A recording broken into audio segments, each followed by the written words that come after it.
And then September 11th, an event that took place that with the use of technology, with people's minds being connected together by the electronic technology, it becomes a worldwide event. And no doubt it was a horrendous event. But there are also horrendous events that took place in Rwanda and Cambodia and Vietnam and in other parts of the world. And so the September 11th took place. And we as Muslims watched this thing happen. And we said, no, don't let them blame this on us. But this event took place. And we did not, I want to make it categorically clear, we did not enjoy this event.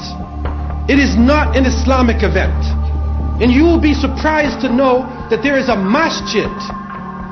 There was a masjid in the trade center, in the Twin Towers.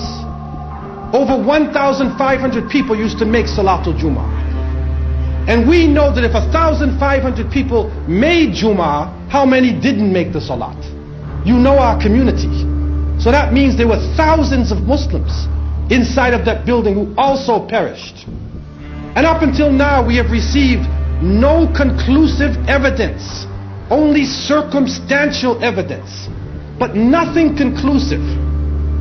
And they tell us that these young Arabs carried this thing out. And then we saw in Saudi Arabia, some of the people actually came, their name was on the list, and they went to the embassy and said, I'm alive. I didn't do it, man. I'm right here. Okay? No.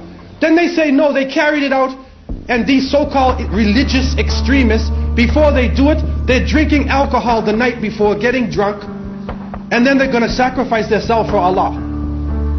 He writes a letter which so conveniently is found, and then it says, Bismillah wa bismi nafsi wa ailati, in the name of Allah, in the name of myself, in the name of my family. Nobody writes like this. This is a strange situation. And then the building it falls down and destroyed and incinerated, and they find the passport. They find the passport, man. So we're saying, what is the reality of this situation?